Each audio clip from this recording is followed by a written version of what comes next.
Good afternoon, everyone, and welcome to today's webinar, Australia's transition from ACN PCN to ACR PCR. For those who don't know me, my name is Samantha Layton. I'm Senior Manager of Regulatory Affairs at the AAA. The Australian Airports Association acknowledges the traditional custodians of the lands on which we all meet today. For me, that is the Ngunnawal people. I extend my respects to elders past, present and emerging, and also to any Aboriginal or Torres Strait Islander people joining us today. In today's webinar, Greg will be covering a range of topics, including the review of ACN PCN, as well as the ICAO drivers for the change, comparison of ACN PCN to ACR PCR, the typical transition requirements, the CASA transition plan, as well as ICAO and ACI training. Before we begin, there is a little bit of housekeeping. Today's session is being recorded and will be available post-webinar. In addition to this, we do encourage everyone to ask those questions that you may have at the conclusion of Greg's presentation. So please, you can submit those questions via your control panel on the right-hand side of your screen. Not that Greg needs much of an introduction, but I will introduce Greg and thank him for his time to present today. Dr. Greg White is the Director of the Airport Pavement Research Program at the University of the Sunshine Coast. Following a career as an airfield engineering officer in the Royal Australian Air Force, Greg worked for a number of leading Australian design consultants for one of Australia's leading airport construction and surfacing companies. Greg holds a number of master's level degrees as well as a PhD, all earned in the area of pavement materials and engineering. Greg is an active member of the Australian Airports Association Pavement Working Group, the International Civil Aviation Organisation's Airport Pavement Expert Panel, Australian Standards Committee CH025, and is an editorial board member of the Journal of Pavement Engineering and Asphalt Technology, as well as International Journal of Pavements. Welcome, Greg, and thank you so much for your time today. Morning, Sam. Morning, everybody. Thank you, and thanks for putting this on. A very important and topical issue that we'll discuss today around the transition to ACR PCR. This was really motivated by a number of even the larger airports asking questions around this transition and what they needed to do to prepare for it. So hopefully we'll answer those questions today, but as Sam said, if you've got any specific questions, then make sure that that you send them in so that we make sure that we address them by the end of the presentation. So by way of introduction, as most of you would know, there are no axle load limits for airports. So on the state road authority, there's a legislated maximum axle load. Be very difficult to do that for airports because you've got small airports for small planes and you've got big airports for big aeroplanes, and so a universal or a standard loading wouldn't work. So we have the ACN PCN system. We'll talk about that just very briefly in a minute. Introduced in 1981. Very simple to use. That was always the intention of those that developed it at the time. And it's generally independent of the pavement structure. So you don't really need to know how thick your asphalt is versus how thick your gravel is to use it on a day-to-day basis, but you do need to know those things when you set your PCN and publish it. ICAO has developed a new system, ACR PCR, to replace that from November 2024, and we'll talk a little bit about why in a minute as well. So that's what we're talking about today, how we as Australia's airports should be thinking about transitioning from the current system to the new system. Without wanting to dwell on this too much, I do find that the general understanding of even the PCN expression is sometimes not as great as I'd like to assume it would be, particularly for those in the smaller airports who they run a whole airport. Pavements is a very small part of what they do. And in some cases, the responsible manager doesn't just run the airport, they also run the council library or the swimming pool or the cemetery or whatever else might be on their agenda. Some of us will be familiar with this, the PCN number, the most important part, in that case, the 46 in green. And then you've got whether it's flexible or rigid. All of our PCNs in Australia are flexible because we don't have any concrete runways. whereas if you go to the States, you'll find a substantial number of concrete runways. The subgrade category, A, B, C, or D, depending on how strong the soil is underneath, and we'll talk about why that's important in a minute. Tire pressure, most of the world uses W, X, Y, Z categories. Australia, for some reason, has historically used an actual pressure in kilopascals, so 1500 in that case, and then the technical versus usage, T and U at the end. I get a whole bunch of questions around the subgrade category and around the tire pressure questions. So I just thought we'd address those in a general way because they're equally applicable to ACR, PCR as they are to ACN, PCN. So in terms of the tire pressure, it's really about protecting the surface from overstressing it. And the question I get a bit is, yeah, I'm okay with the pavement, the PCN number pavement concession, but the tire pressure, how do I assess that? And the general response is that unfortunately there's no science to the tire pressure limits. You can calculate, you can do some reverse pavement design type calculations, and you can work out, at least in an estimated way, the effect of an overload on the pavement structure, but you can't do that for the tire pressure because there's no science behind those limits. But in general, good quality airport asphalt supports all the aircraft that currently land. So someone like Dubbo Airport has essentially got the same airport asphalt as Sydney Airport has. And so if you can land a 737 at Sydney or an A380 or a 777-300, you can certainly land those aircraft from a surface perspective on the asphalt at Dubbo. So that's an important thing. But of course, 400 odd of our 500 odd airports have got spray seals. Generally, a good quality spray seal will support a Q400 or a 737 aircraft, but generally not bigger than that. And my general advice is don't be too concerned about the tire pressure limits because they're not set based on science. There's no rational means to check whether an overload is going to cause any damage. And the caveat on that, of course, is unless you've got a specifically known about surface issue, in that case you'd be a little bit more cautious. But specific surface issues aside, if your surface is in good nick and has been you looked after and maintained and your cracks are sealed, then chances are a tire pressure related concession is not going to cause you any problems. The other question I get quite a bit is around the subgrade categories and why is there A, B, C and D categories if the system, the ACN, PCN system is supposed to be blind to the pavement structure? And there's a follow-on question that we'll get to in a second. But in terms of the first bit, it's all about how the wheels interact. So if you've got one wheel on top of your pavement surface, and then the pavement layers will distribute that load, and so that the deeper you go, the further it's spread. Now, if you've got two wheels, because you've got a two-wheeled aircraft, which is most of our aircraft, certainly the substantial ones, an RPT type aircraft, then at some depth, depending on a whole range of factors, but at some depth, those two wheels are going to start to interact so that the force of one or the stress of one overlaps with the stress of the other. Now, if you're a category A subgrade, so a really strong subgrade, then your pavement's really thin. It might only be that thick. The top of the subgrade could be quite close to the pavement surface. And so these two wheels don't really interact at all because they haven't got yet, we're not deep enough in the pavement yet for the two effects to cross over.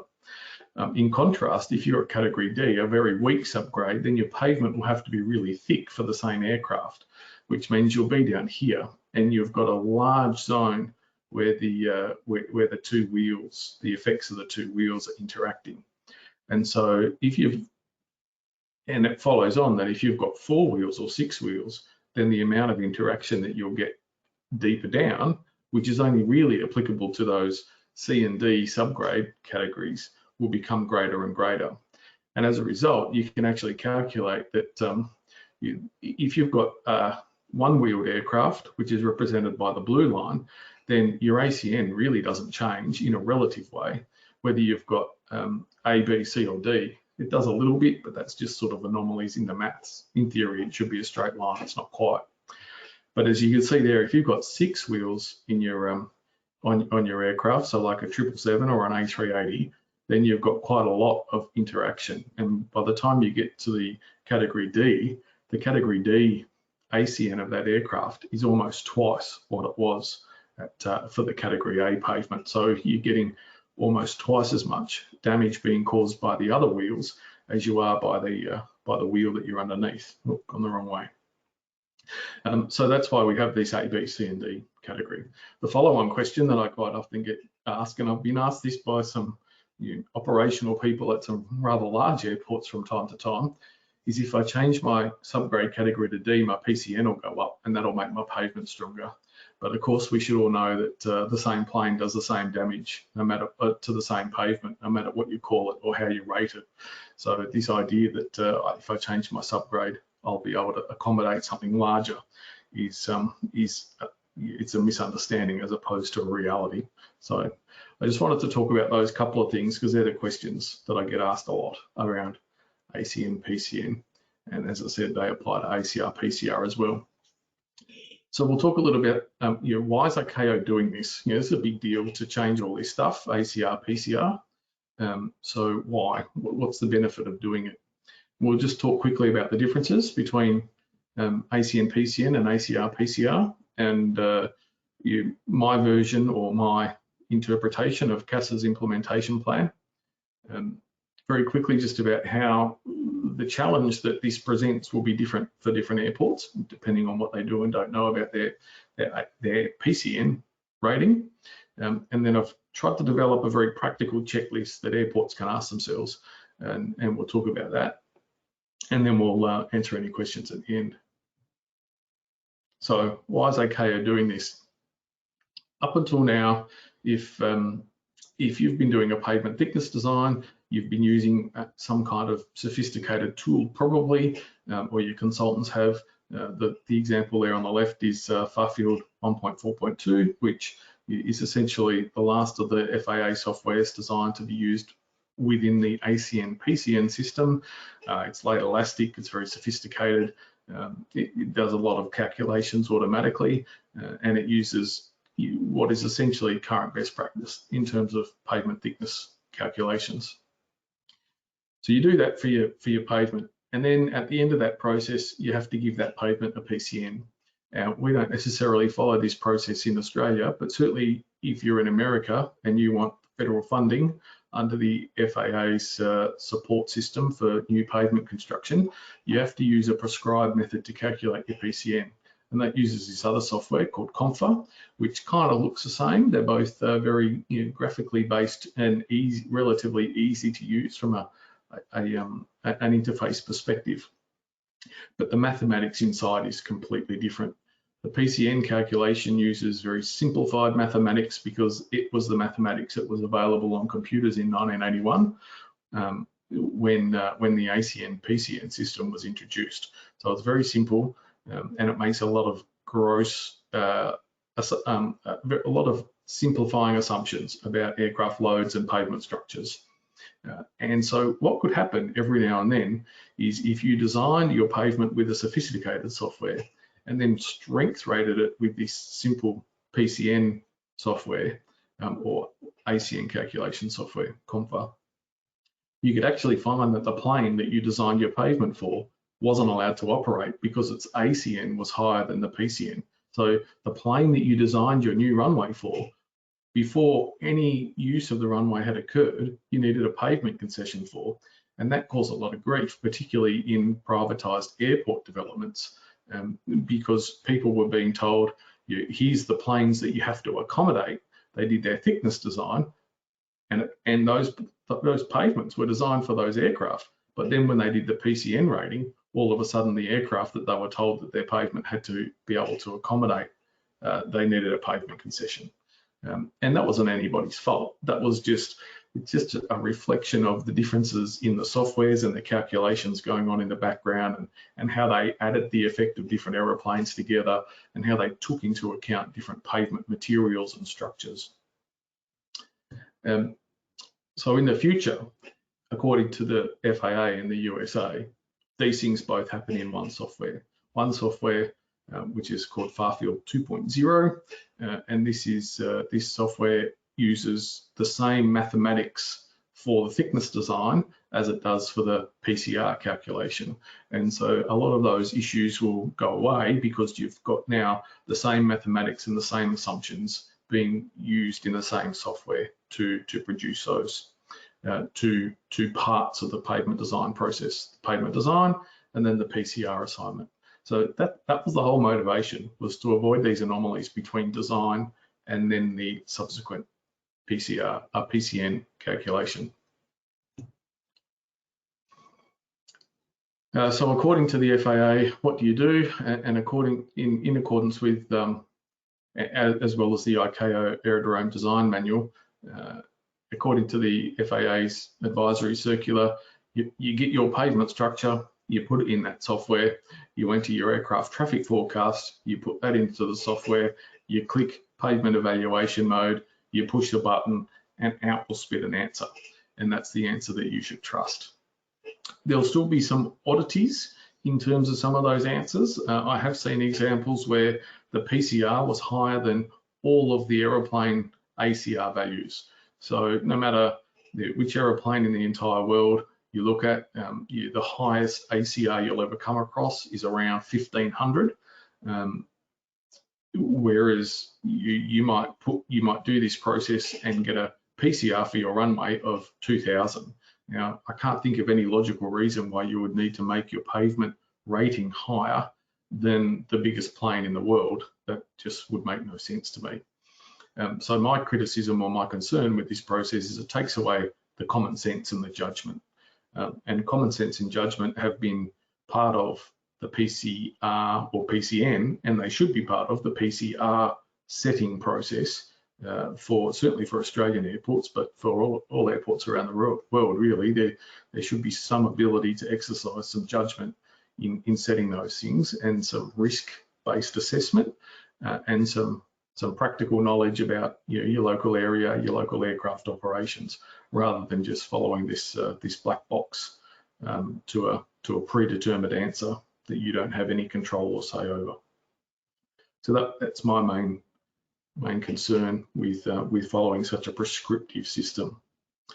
So the differences, and these are really short because there's not a lot that you need to understand. The black box is completely different. So what's going on inside that software, as I said, now reflects pavement design principles, assumptions, and sophistication. And so a lot of the simplification that was in ACN, PCN calculations has been removed. Therefore, the output, the PCR number, is completely different. And as you'd probably be aware, it's about 10 times bigger than the ACN, than the PCN number, or the ACR and the ACN, depending on which way you're looking at it, from the aeroplane's perspective or the pavement's perspective. They're about 10 times bigger. That was an intentional thing just to stop people getting confused between one and the other. But everything that went into calculating that number is different. That's the most important thing. And therefore the number that comes out of it will be necessarily different. If it wasn't different, there'd be no point. And the subgrade categories, that's the other thing that's different, and that's just worth talking about just for a second. Here you've got a little table that summarises the subgrade categories, A, B, C, and D, the nominal values that are used for the calculations, and the range that we would generally use in terms of the outcome from a geotechnical investigation test. And on the right-hand side, you've got the new values. Couple of interesting things here. If you have a subgrade CBR of 8, you used to be under the old system in category B, but under the new system you'll be in category C, which implies, going back to the previous few slides back, that you'll have more wheel interaction, and therefore 2 and 4 wheels will be more damaging than they would have been when you're a subgrade category B. The other thing that that this change in the subgrade categories does is it actually increases the lower value. So it used to be based on CBR 3, and that'll now be based on CBR 5. And I don't think that's great for Australia because we've got a lot of pavements that are built on poor quality soils in Western Queensland, Western New South Wales, and around the coastal areas. Brisbane Airport's a great example. So Sydney, where the pavements are built on quite weak soils. And so being represented by CBR 5 is probably not a very good a very good estimate of the condition of those pavements and their subgrades. But that's a system that we've got. So we just have to live with that now. The most important thing is, if you don't know your subgrade CBR, you're going to have to think about whether you want to just stick with your old category or maybe try and investigate and find out what your new category truly should be. As I said, because the mass is different, everything else, the output will be different. It's about 10 times. It actually, on average, is about 9.5 times the ACN is what the ACR will be, but can be as low as 7.7 and can be as high as 12.0. That's just based on a whole bunch of examples that I ran, and they're shown on the right-hand side there. You can see there's a decent scattering around what would otherwise be a perfect 10 times the ACN relationship. So instead now of ACRs going from something like 1 to 140, they're going to range from 10 to 1400. And again, that was just to avoid confusion, so that if you used to be PCN 10, which is a pretty typical regional airport, then you're going to be PCR something like 90 or 100 or 110 when you convert to PCR. And that should hopefully stop people getting confused when they're talking about this transition from one number to the other. So I asked CASA recently, when I was in the same room as some of them, what their implementation plan would be, because of course this is ICAO's rules, ACR, PCR, and CASA will implement that in Australia through the MOS 139. So this isn't an official CASA policy. This isn't written down anywhere. This was just based on the discussion I had with some of the CASA staff. The short version is that the ICAO effective date for the new system is November 2024, and Australia will therefore implement at that time, no earlier, but we don't want to be any later than when ICAO say we should be. Quite interestingly, CASA said that all they've got to do is change a few N's to R's in the MOS, and their part of it's done, which, to be honest, is essentially true, because everything else is really up to the airports to do the rest via their ERSA entries. It's the work that needs to go into that's the bit that we really need to talk about and have a plan for. If you look at the Air Services webpage or the CASA webpage, wherever it's linked to, the ERSA updates, they're about 4 months prior. So in order to be in the November 2024 release with your new PCR value published, you need to be submitting it by around August 2024. Now, in parallel to all that, ACI, Airports Council International, has been charged with, or has agreed to, I don't know what the right term is, by ICAO to provide training on the transition and the new system. So for a lot of people, something like this presentation is probably all they'll need. For the consultants who might be actually doing the calculations for the airports, they probably need more in-depth training. So there's a sort of a couple of hour version, and there's also a day and a half, I think, is the current planned version. So that's being facilitated by ACI, but it will essentially be delivered by the ICAO working group members that were part of the development of the ACR PCR system. So that's the CASA view of the world, is that they'll change the N's to R's in the ERSA, in the MOS, and then all the airports will have to do all of the real work to update their ERSA entries to reflect the new system. So the challenge and why it's going to be a different beast for different airports. And I've just picked a couple of examples, and this is just my view of the world. So if you're from Brisbane Airport, please don't take offence, but you've just built yourself a new runway relatively recently. You've got a pretty good feel, I would imagine, for what the traffic is on that runway, and therefore the runway strength, because it's been fully designed and built only in the last couple of years. And so you would have your head well around all of that, and it would be very well documented. I know from experience that the PCN of the Brisbane Airport runway is based on the 777-300 ER, because it's the biggest and baddest of all the commercial aircraft currently flying around. So presumably Brisbane Airport will just calculate the ACR of the same 777-300ER, which its runway was perfectly designed to accommodate, and that will become the PCR for that runway. That way the 777 can continue to operate without a pavement concession, which would be Brisbane Airport's intention, I would expect. But if a bigger version of a 777 came along, then and it had a higher ACR because it was more damaging, then it would require a pavement concession. And I think that Brisbane Airport would want to just do that check at the time that that new bigger aircraft that doesn't yet exist came along, so that they could just make sure that they were happy with that. So I think that's a relatively straightforward and logical thing for them to do.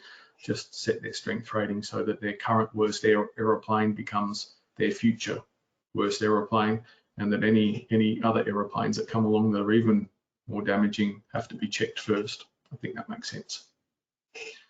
Merimbula Airport was involved in that upgrade just this year, so it's a pretty fresh example in my mind. It was upgraded for Q400 aircraft.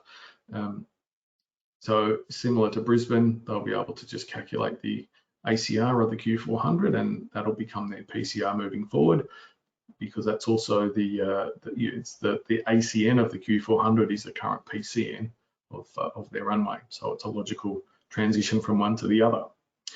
But I helped Mudgee Airport reseal their runway a couple of years ago, and we had a discussion about PCN as part of that process, and their PCN's 10. And I asked them, what's that based on? And they said, we don't know, it's just what it's always been. They probably don't have a great feel for their subgrade CBR, although they had some very old historical geotechnical investigation reports. So what would they set their PCR to? They could just multiply by 9.5 and come up with 95. That may be doing, that may be unreasonably restrictive, or it may be too generous and invite aeroplanes in that will damage their pavement. It's a good question, and I think that the challenge for those kinds of airports that know their PCN's 10 or whatever it might be, but don't have any real good feel for why it's 10 or whatever the number currently is, they're the airports that are going to have to scratch their heads and do a little bit of work under this new system. So I tried to come up with a checklist, and the aim was, if you're an airport, ask yourself these questions, and when you start to answer no to the questions, then it's probably time to get some help from somewhere else. Do I know my subgrade CBR? And I'm not talking about the A, B, C, or D. I'm talking about the actual CBR value. Have I got written in the design report or a geotechnical investigation or somewhere else a clear expression of what my pavement bearing, or the soil under my pavement, what its bearing strength or bearing capacity truly is? Or have I at least got enough information that somebody could read a report and work it out based on some reasonably robust investigation of the pavement? If yes to that, then do you know what your pavement structure is in terms of the thickness and the materials? And there's a pretty good chance that those things will be in the same report as the CBR investigation, unless you have recently rehabilitated or upgraded your pavement, in which case you might be getting the subgrade CBR from a geotechnical report. The pavement thickness might come from some construction or some design drawings or the as constructed records. But you really do need the thickness and the materials and the thickness of each of the layers within the pavement. So if you know the answer to that, yes, that's great. Then we can move on around the aircraft loads. Now, hopefully this is the thing that most airports have their head most around in terms of the stuff that needs to go into this, in terms of aircraft types, weights, and frequencies. These things are important. The type of aircraft is terribly important. So is the weight. Frequency, not as critical, and usually an assumption is okay, because predicting aircraft frequencies is very difficult. But the weights and the types of the aircraft are very important to this discussion. Hopefully the airports at least know which types of aircraft are coming to and from their airport. Pavement structure, I'm not so sure about sometimes. So if we're still getting yeses, then next question I would ask myself is, do I know what my PCN is? Hopefully. If not, you can go and find your ERSA and look it up, or any kind of technical assessment of your PCN that might have been done. And if yes, then what's the basis of it? And that's quite a different question. So when was it last set, or when was it reviewed, and what critical aircraft does it represent? So if I know I've got a PCN of 10, that could be something like a Saab 340 perhaps. But is it the Saab 340, or is it some other aircraft? And that becomes important, particularly when you start to talk about that wheel interaction. So if you've got a PCN 10 for a one-wheeled aircraft, then that's quite different to having a PCN 10 for a two-wheeled aircraft. They're both perfectly valid and they can both exist for the same pavement structure, but one's going to have a greater influence. And if you've actually got a PCN that's set on a one-wheeled aircraft, and then you start doing some analysis around what my PCR should be, assuming it's for a two-wheeled aircraft, you'll get quite a different answer because of those different levels of wheel interactions that are going to go on. But if you can answer that and you're quite comfortable that yes, that you know the basis of your PCN, then are you confident enough to go and get one of those FAA softwares and calculate your PCR that's equivalent to the current PCN? Now, that's the easiest and the quickest step of all the steps I've described. So if you've got to find out your subgrade CBR, that's expensive. If you've got to find out your pavement composition, that's going to cost a bit because it's got physical investigation included. The calculating of the actual PCR in the software at the end is quite simple. And if you're confident to do it, then great, go and calculate it and then publish it, put it in your ERSA or put it on file, ready for somebody to send into Air Services in August 2024, and you'll be finished. But if you start to answer no, then my suggestion is please don't guess, certainly not based on this presentation. Some might be tempted just to multiply by 10 and say that'll do. Please don't do that. I think you're not doing yourself any favors if you underrate or overrate the strength of your pavement, and you're actually just passing the problem of not really understanding the basis of your PCN or your PCR on to the next person who's looking after your airport. You might have to talk to some specialists and get some help. As a general guide, if most of the questions you could answer yes, then you probably only need a desktop study, and it might be very quick and simple and relatively economical for you to get some specialist advice. If the answer to one of those questions is no, or most of the questions is no, then you could be in for some either some reviewing of historical records or some kind of physical geotechnical investigation of your pavement. That's expensive and disruptive and a bit of a pain and will take a while. So if you think that's where you're going, you need to start looking at that probably at the latest by the middle of 2023 to give yourself a good 6 to 12 months to get those things procured, done, analysed, and some final answers so that you're in a position to update your ERSA entry by August 2024. The investigations are the expensive part. The bit that your pavement consultant needs to do, that's the cheap bit. It's the investigation that's expensive. If you've got a few answers, if you get halfway down the list before you get to some no's, then you might be able to take a risk-based approach, which might be based on historical aircraft usage, a pavement inspection to confirm that your pavement's in good condition. It'll just depend on what you know and what you don't know, and how much you want to spend in order to have confidence that your PCR rating in the future is appropriate. So that's really the end of my presentation, Sam. I can't see the questions, but I might be able to find them in the chat if somebody points me in the right direction. Oh, that's okay, Greg. I can assist. We don't actually have any questions that have come through, but that's not surprising because your presentation was pretty thorough. But if we do have any, are you happy for us to send those to you offline? Yeah, that'd be fine as well.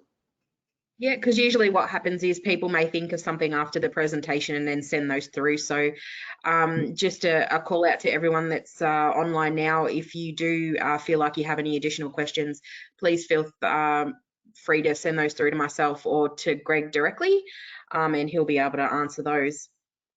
But at this point, we will wrap up, considering we don't have any questions and we're almost Well, we're well ahead of time, which is, I guess, great. So thank you for that, Greg.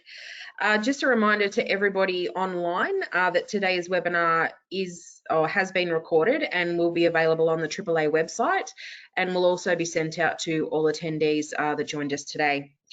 We do have our Women in Airports Forum coming up, as well as our national conference. We do encourage everyone, regardless of gender, to come along to our Women in Airports Forum. It isn't just for women, and we are looking for some male champions in the airport industry to come along and do a few workshops with us, and see how we can move ahead. The theme for this year's Women in Airports Forum is Be Bold, Accelerate Change. We have some great keynote speakers as well as 2 workshops on the day. And of course, National Conference is also coming up from the 15th to the 17th of November. The program is now available, and so are limited sponsorship and exhibition opportunities. So make sure you jump on to the AAA website to have a look at that. Thank you again, Greg, for your time today. All of your presentations are always very well received. We had over 120 people online with us today, so that's wonderful. Wonderful that so many people got so much value out of your presentation. Everyone enjoy the remainder of your afternoon, and we look forward to seeing you online again soon. Bye-bye.